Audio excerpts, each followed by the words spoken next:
We're on board an Iraqi army helicopter call sign Fox 1, and the pilot needs cunning to pick out a safe flight path onto Sinjar Mountain, the precarious haven for the persecuted surrounded by the evil of ISIS. It's a supply run for the Kurdish army garrison on top of the inhospitable peak, but inevitably our arrival grabs the attention of the poor souls the soldiers are here to protect. Thousands of Yazidis are still stranded up here on what is a mile-high hell, a place where clean drinking water is a rare and glistening prize. The helicopter crew tried to get the people to keep their distance, but they wouldn't be shooed away. They've been through too much, and the helicopter represented the prospect of salvation. American boots are once again on the ground in Iraq. Couch it however you wish, but we have heard the line before about advisors. Add to that the boots crossing the southern border and the march to confusion in Washington, D.C., and you have yourself the perfect starting point to go round the dial. Welcome into MidPoint, former Army captain who served in Operation Iraqi Freedom. Now a syndicated talker heard throughout the state of Illinois while also streaming online. Michael Koolidge on mic and in the house. Michael, thanks so much for being here today. So great to be on. Loving what you're doing with Newsmax Television. We are working on it, my friend, thanks to people like you, and we're going to get to talk about your experience here right away with regard to what we saw. Advisors on the ground. Iraq is once again in turmoil. You were there. I'm always curious to find out how someone who actually was on the ground at one time views what we're doing right now and the fact that America looks like it has to go in again. Yes, I was at the very, very beginning of the war. Back in 2002, 2003, went into southern Iraq in April of 03, and then into Baghdad in May and June of 03. And it's amazing how absolutely different from my friends who are still in the military, Iraq is now versus what it was today.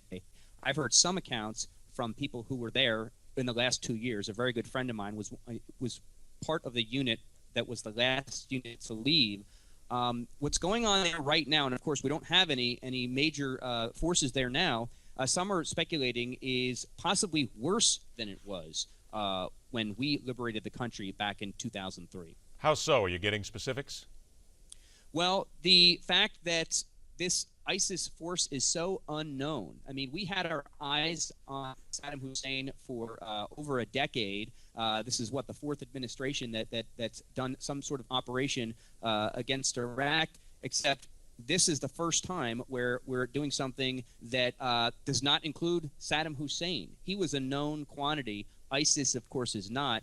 And by just the reports that I hear on TV and listen to on the radio, they're unknown, and they seem to be a lot worse, not just than Al Qaeda, but than the Saddam Hussein forces from his regime. Mike, it would seem to, Americans on the outside looking in during Operation Iraqi Freedom, that our troops wanted to go in. Let's go in. Let's take care of that. Let's get the job done.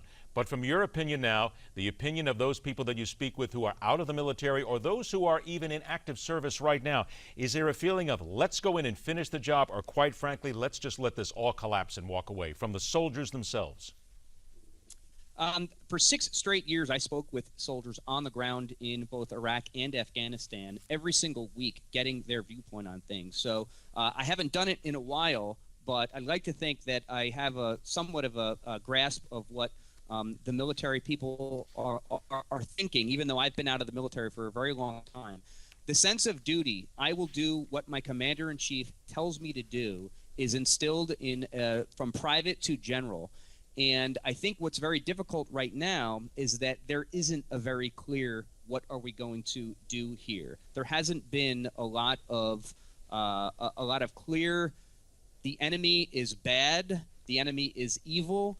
This mountain that we heard about right before this segment began, these poor refugees up at the top of it, I think the members of the military want to hear a clear mission, even if it's just a short-term thing with this one particular mountain. But right now, it's kind of this reluctant, we're slowly getting into this. We don't want to put boots back up. We're not going to, but we might have to. And I think hearing from the people at the top would in a much more direct way would make things a lot more easier for our members of the military to conduct whatever mission he puts them on. I got a couple of minutes left here. Earlier in the show, we had James O'Keefe on the air, the filmmaker who had his stunt, if you will, as many people are calling it, where he dressed as Osama bin Laden, put on a rubber mask, and crossed the Rio Grande into Texas from Mexico. What's your opinion on this? Because some people think this is nothing more than a stunt. He, however, says, hey, great, it's starting conversation right now, and this is a conversation that needs to be held more often. Yeah, I just spoke with him on my radio show yesterday. No matter where you stand on the illegal immigration debate, even if you're one of those people, a Republican in Congress, let's say, who wants to come to some sort of agreement with the left, it all starts with securing the border. That is the starting point for any conversation. What James O'Keefe showed this week in a very extreme and some would say funny way is that the border is not secure. And he showed it with him crossing over as Osama bin Laden. I totally agree with what he did as far as getting the conversation going, and that's the main takeaway. The border is not secure. How angry are you and your listeners when it comes down to discussing the border and the fact that nothing seems to be getting done? It all starts with that main thing, the fact that the border is not secure. And when you can't believe the statements, we played them on our show yesterday, the different statements from President Obama, from Janet Napolitano when she was the head of Homeland Security, and others who said the border is secure. What are you guys talking about? The border is secure. And that 6-minute video he put out on Project Veritas, he shows the bridge. There's a literal bridge manned by nobody that makes it extremely easy for anyone to walk right into the United States from from Mexico. And we're very angry. That's part of the role of our federal government is to secure our sovereign nation at any border, north or south. Michael Koolidge, host of the syndicated Michael Koolidge Show, taking us around the dial from Illinois and other places as well. Michael, thanks so much for joining us. We'll absolutely do it again. Thanks for having me on. My pleasure. Take care. Next hour here on MidPoint, getting some truth on the voter fraud issue and deciding if such a thing really does exist. And after the break, the world, and that includes America, must ask itself if it has the resolve to do what is necessary with regard to the group known as ISIS, whom some call the most dangerous terrorist force in the world at this time. That and a whole lot more coming up as we continue on MidPoint, where we question everything.